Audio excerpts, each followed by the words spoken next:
आज हम एक विशेष शब्द जो सवाल में प्रयोग होता है और जिसके दो सवाल तो मुश्किल से आना ही है। लगातार संख्या यानी 1 2 3 4 5, लगातार सम संख्या यानी 2 4 6 8 10, या लगातार विषम संख्या 1 3 5 7 9, ये जो शब्द प्रयोग होता है इस पर कई सवाल बनते हैं। तो इस पर दो सवाल बनते हैं, लगभग तीन बनते हैं। बाकी संख्या के और भी सवाल बनेंगे जो अपन करेंगे, जैसे कि संख्या में इतना जोड़ दिया जाए, घटा दिया जाए, वर्ग कैसे होगा, गुणा करने की जगह भाग हो गया, ये सब अलग है। अपन सिर्फ लगातार वाली बात कर रहे हैं। तो लगातार संख्या 1, लगातार सम संख्या 2 और लगातार विषम संख्या 3, ये 3 तरह के सवाल हमारे होते हैं। इसमें हमें देखिए जो महत्वपूर्ण है कि कुल पद कितने हैं उसमें।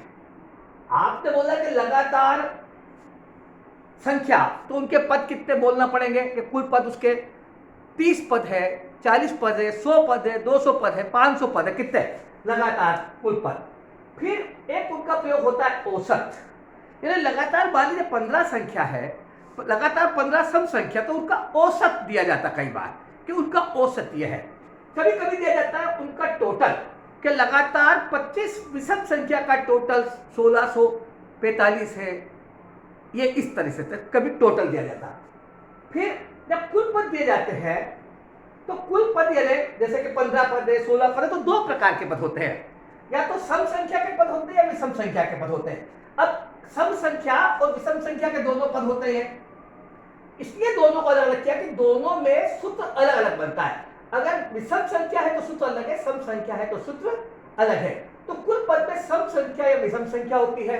तो इसमें विषम संख्या अगर कुल पद के तीनों में लगातार संख्या, लगातार सम संख्या, लगातार विषम संख्या, अगर विषम पद है, मान लीजिए 41 पद की लगातार विषम संख्या है, 41 पद की लगातार विषम संख्या है, तो इसके मध्य पद का मान औसत होगा। इसमें मध्य पद का मान औसत होगा, यह आपको ध्यान रखना हमेशा। मध्य पद इसका जो होगा, 41 का मध्य पद कौन सा हुआ 21, 2 का भाग दे दो, पूरी तरह भाग दिया, उसमें 1 जोड़ दो 21। तो 21वां जो पद है उस संख्या का, वह उस पूरी संख्या के औसत के बराबर होगा, औसत होगा। अगर सम संख्या है तो सम विषम संख्या दोनों में, सम और विषम दोनों संख्या के मामले में अगर सम पद है तो सम विषम संख्या में आधे क्रम का पद, मान लीजिए 10 पद है, जो 5वां पद है, 5वें पद के मान में 1 + 1 कर दो, वो औसत होगा। 5वें पद के मान में 1, तो जैसे 5वां पद हुआ 8, तो उसमें 1 जोड़ दो तो 9 उसका औसत होगा, बराबर। अगर सम पद है तो, क्योंकि सम पद में मध्य पद नहीं हो सकता, क्योंकि उसमें मध्य पद कैसे संभव, दोनों तरफ आप भी समझते कि इस तरीके से। लेकिन ये सम विषम संख्या में, लगातार संख्या में, इस लगातार संख्या में आधे क्रम का जो पद का मान है उसमें प्लस आधा कर दो, वो औसत होगा, प्लस आधा। जैसे मान लीजिए 1 2 3 4 5 6 7 8 9 10, ये 10 संख्या है, तो इसका 10 पद है तो सम पद है, इसका मध्य का पद हुआ 5, 1 2 3 4 5, आधा, इसमें आधा जोड़ दो 5.5, तो उसका औसत होगा 5.5। 1 से लेकर 10 के बीच 10 लगातार संख्या का औसत होगा 5.5।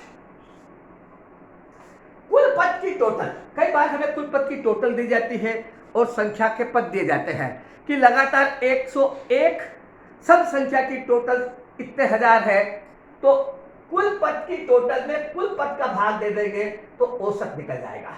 कुल पद की टोटल में कुल पद का भाग दे देंगे तो औसत निकल जाएगा। ये इस सवाल की क्वालिटी है, कुल पद की टोटल में कुल पद का भाग दे औसत निकल जाएगा। फिर योग, देखिए विषम पद में अगर विषम पद है तीनों प्रकार के, लगातार संख्या के, लगातार सम संख्या के, लगातार विषम संख्या के विषम पद है, माने पद कितने हैं 13 है, 103 है, 217 है, ऐसे विषम पद। उसके मध्य पद में कुल पद की संख्या का गुणा कर दो तो टोटल हो जाती है। मध्य पद में कुल पद की संख्या का गुणा कर दो टोटल हो जाती है। ये बिल्कुल मतलब पक्का एकदम, ठीक है। अगर सम विषम संख्या लगातार ये वाली, ये सम विषम संख्या में सम पद वाला पद है, तो आधे क्रम के पद का मान में 1 जोड़ दो। आधे पद का क्रम का मान मान लीजिए जैसे 110 है, तो 110 में 1 जोड़ दो और कुल जितने पद उनका गुणा कर दो, टोटल निकल जाती है। अगर लगातार संख्या है तो आधे क्रम के पद के मान में आधा जोड़ दो, कुल पद निकल जाते हैं। आधे पद के मान में आधा जोड़ दो, कुल पद निकल जाते हैं। अब प्रत्येक पद के बीच में दो का अंतर होगा। प्रत्येक पद के बीच में दो का अंतर होगा, किसमें? सम संख्या विषम संख्या में, और लगातार संख्या में एक का अंतर होगा। जैसे 1 2 3 4 5 6 7 8 9 10 11 ऐसे, तो उसमें एक का अंतर होगा। और 2 4 6 8 10 12 1 3 5 7 9 उसमें दो का अंतर होगा। ये जो सारी प्रॉपर्टी है, चार्ट अगर आपने दिमाग में रख लिया तो इसका कोई भी सवाल आप आसानी से कर सकते हैं। ये चार्ट दिमाग में रख, देखिए बहुत महत्वपूर्ण। मैंने आपसे कहा कि अभी वर्तमान के अंदर जो एजुकेशन का सिस्टम डेवलप हुआ है उसमें चार्टिंग का बड़ा इंपॉर्टेंस है। सारी महत्वपूर्ण जो पढ़ाई है उसमें चार्ट के माध्यम से पढ़ाने का सिस्टम डेवलप हुआ है। आप चार्ट को ध्यान में रखें, इसको अन्यथा नहीं लें। देखिए हमारी परीक्षा लॉजिकली परीक्षा है। आपको मेरा बार बार कहना है कि लॉजिकली परीक्षा में समय सोचने के लिए एक बार अगर आपके दिमाग में चार्ट है तो आप आसानी से इस सवालों को आसानी से कर सकते हैं और बहुत आसानी से चार्ट समझ में आता है, बहुत आसानी से चार्ट समझ में आता है। तो अपन चलिए लगातार सम संख्या, अब आपके दिमाग में होना चाहिए औसत क्या है क्या। इसे मान लीजिए लगातार 27 संख्या का, लगातार 27 संख्या का 7वां पद 103 है, तो बताओ उसकी टोटल क्या है? उसकी टोटल क्या है? लगातार 27 संख्या का 7वां पद 103 है, तो बताओ उसकी टोटल क्या है? लगातार बने ये वाली, यहां सम विषम संख्या की बात नहीं हो रही, लगातार 27 संख्या की। अब अपने को पता है कि 27 संख्या है यानी विषम, तो मध्य पद का मान और कुल पद 27 इनका गुणा कर देंगे तो टोटल निकल जाएगी। बहुत आसान है। तो अब अपने को मध्य पद, इसका मध्य पद कौन सा हुआ? तो 27 में 2 का भाग दिया, जितनी तरह पूरी तरह भाग गया 13 प्लस 1 14 इसका मध्य पद हुआ, 14 नंबर का, बराबर। अब 7वां पद हमको पता, 7वां पद 103। अब 7 प्रत्येक पद के बीच में एक का अंतर होगा। आपको मैंने बताया भी कि प्रत्येक पद में एक का अंतर होगा, तो 7 के बाद में 14 पद, इसके अंतर कितना है? 7 का। तो इसमें अगर 7 जोड़ देंगे तो एक 14 पद आ जाएगा 110। ये 14 पद इसका मध्य पद, ये हो गया इस संख्या का मध्य पद। मध्य पद। अब टोटल का फार्मूला क्या? मध्य पद में कुल पद का गुणा कर दो। मध्य पद 110, कुल पद 27, 27 का गुणा कर दो, टोटल हो गई 0 7 और 2970। 2970। मध्य पद 110, मध्य पद का मान 110, उसमें कुल पद संख्या का गुणा कर दो 110 गुणित 27, तो ये हो गया अपना उत्तर 2790। 110। तो ये इस सवाल की क्वालिटी है। तो भगवान आपको ध्यान रखना है कि कैसे। अब इसमें समपद है, समपद है,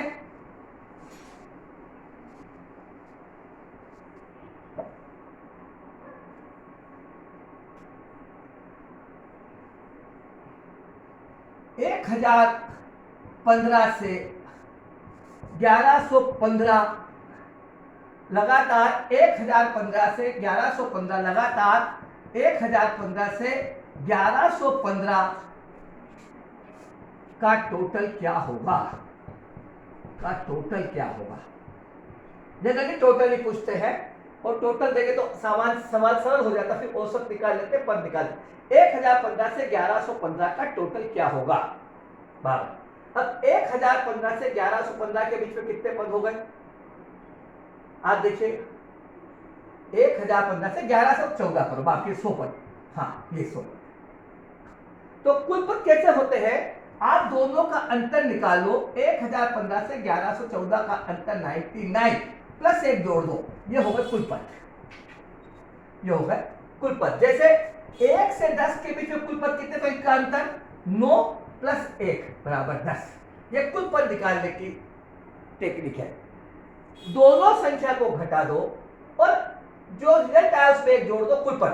अब 100 पद है, 100 पद है, सम है, 100 पद है, सम है। ये पहला पद, ये पहला पद, ये पहला पद, ये 100वां पद, ये 100वां पद, बराबर। अब तक इसमें सूत्र क्या है कि इसमें मध्य पद, बोले 100 पद का मध्य पद कौन सा हुआ, तो 100 भागे 2 बराबर 50वां। 50वां पद में एक जोड़ दो और कुल पद का गुणा कर दो 100, ये हो गया टोटल। बस अब 50वें पद का मान निकालना। एक पहला पद है 1015, ये पहला पद, तो 50वां पद इससे कितना आगे होगा 49। 1015 में इनका अंतर 49 और प्रत्येक पद के बीच अंतर 1, लगातार संख्या में प्रत्येक पद के बीच में अंतर 1, बराबर। तो इसका कुल 50 पद में आधे, सॉरी माफ कीजिए, आधा जोड़ना इसमें है, ठीक है। अब 1015 में गुण 50, 50वां पद सम संख्या है प्लस आधा, लगातार संख्या में आधा, इनमें 1, बराबर, तो आधा जुड़ेगा। तो 50वां पद कौन सा हो जाएगा, इसमें 49 जुड़ गए, 9 5 14, 1064, तो 1064, ये 50वां पद इसमें आधा जोड़ा तो 0.5, तो ये हो गया 1064.5, और इसमें कुल पद का गुणा कर दो। कुल पद कितने 100 कुल पद 100, तो 100 का गुणा कर दो गुणित 100, तो टोटल हो गया 106450।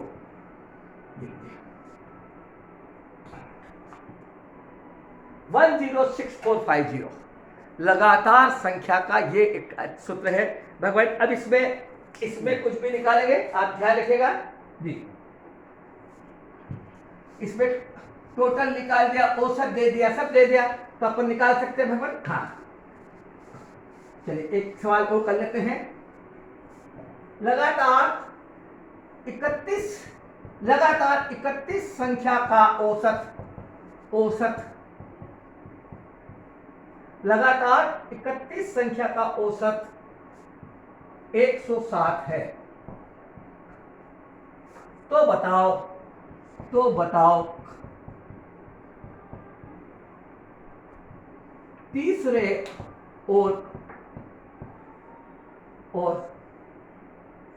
26वें पद का मान का टोटल क्या है।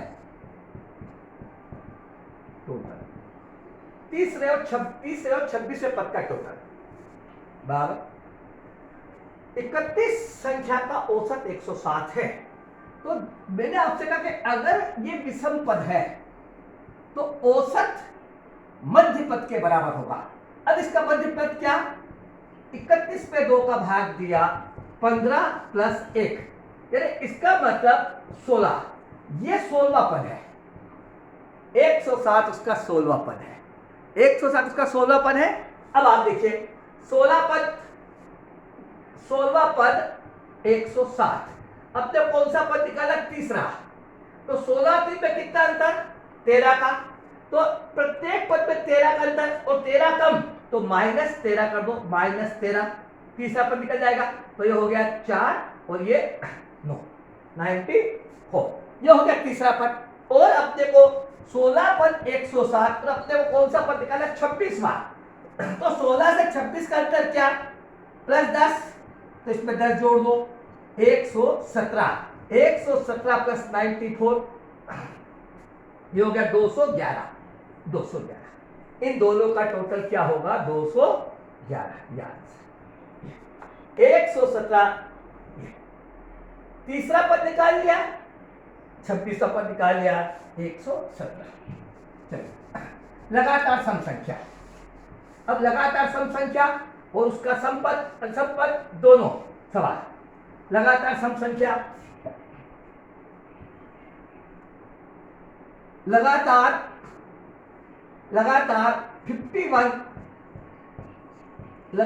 51 सम संख्या का टोटल क्या होगा यदि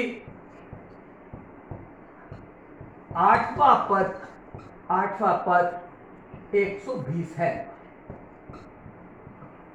लगातार 51 सम संख्या का टोटल क्या होगा यदि 8वां पद 120 है। 8वां पद 120, बराबर। अब देखिए टोटल का फार्मूला पता, लगातार। अब यह संख्या, ये पद कितने हैं? पद है विषम, पद है विषम, बराबर। अब विषम पद में टोटल का फार्मूला क्या? कुल पद, कुल पद, कुल पद गुणित औसत। औसत को तुमने क्या माना? मध्य पद, मध्य पद का मान, मध्य पद का मान, मध्य पद का मान। अब 51 का मध्य पद क्या होगा? 51/2 इक्वल टू 25 प्लस 1। तो मध्य पद कौन सा हुआ? 26, 26वां पद। अब अपने को पता क्या? 8वां पद 120, 8वां पद 120, तो 26वां पद, तो इसमें कितने ज्यादा? प्लस 18। और प्रत्येक पद में अंतर दो, प्रत्येक पद में अंतर दो। मैंने आपको चार्ट में बताया, प्रत्येक पद में अंतर दो, तो 18 गुणित 2 यानी 36 ज्यादा, 120 से 36 ज्यादा 156। ये कौन सा पद हो गया? उसका मध्य पद। मध्य पद क्या है? ये मध्य पद 26। अब मध्य पद का मान 156, कुल पद का मान 51, ये इसकी टोटल हो गई, ये इसकी टोटल हो गई। गुणा कर देंगे भवन, गुणा कर देंगे तो आप 50 से गुणा किया तो ये हो गया। एक ऐसे कर लेते, सिंपल सा गुणा कर लो आप। ये 156 गुणित 5 6 30, 28 5 2 7, तो ये हो गया 6 5 9 और 7, 7956। उसका टोटल क्या हो गया? 7956। ये हमारे 7956, 51 सम संख्या, लगातार 51 सम संख्या। तो औसत दे क्या दे रहे? चलिए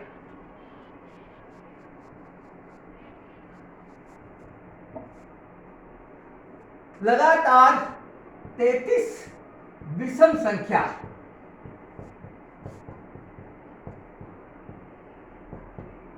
का, लगातार 33 विषम संख्या का टोटल। तो लगातार 33 विषम संख्या का टोटल अपन मान लेते हैं, तो ये हो गया, हाँ तो 3333 है। लगातार 33 विषम संख्या का टोटल 3333 है।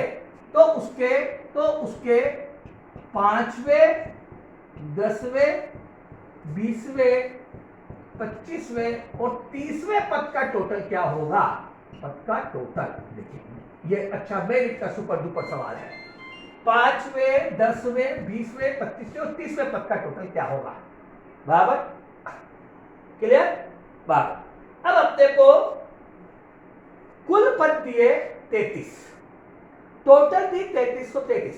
अगर टोटल में कुल पद का भाग दे दे तो औसत निकल जाता है, और विषम पद है तो औसत किसके बराबर होगा? मध्य पद के बराबर। तो 33 का मध्य पद क्या? 33 का मध्य पद 2 बराबर 16 प्लस 1 बराबर 17।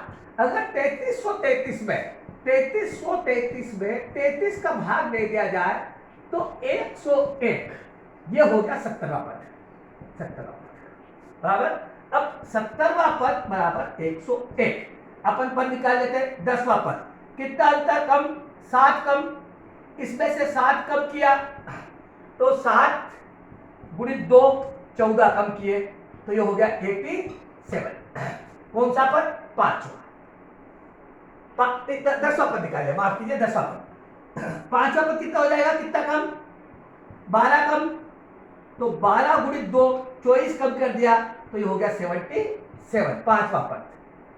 फिर 20वां पद, तो 20 कम कर दिए, 20वां पद से 3 ज्यादा, 17 से 3, 20वां पद 17 से 3 ज्यादा, 3 ज्यादा तो 3 गुणित 2, 3 गुणित 2 6, माने 20वां पद।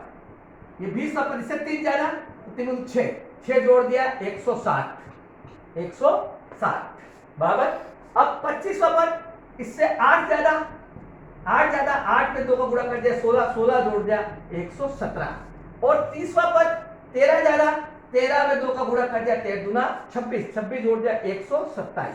ये 5 को जोड़ लो, खत्म। 7 पंजे 35, 2 ये 515। 5 पद की टोटल क्या होगी? 515। इन पर। अब बताइए, मुश्किल से 10 सेकंड का सवाल है और मेरिट का सुपर डुपर सवाल है। तो ये अपने को भगवान ध्यान रखना, अपने को कोई गलती नहीं हो। इस पे और भी सवाल बनेंगे, अपन करेंगे। आज से इसको फंडामेंटल समझाने की बात कर रहा हूं। जब हम संख्या को पढ़ेंगे तब इसको और डिटेल में पढ़ेंगे, लेकिन फंडामेंटल आपका क्लियर रहे कि आपका परीक्षा में सवाल आए तो इसको कैसे करना। ठीक है, हमसे जुड़े रहिए। जय युवा, जय युवा।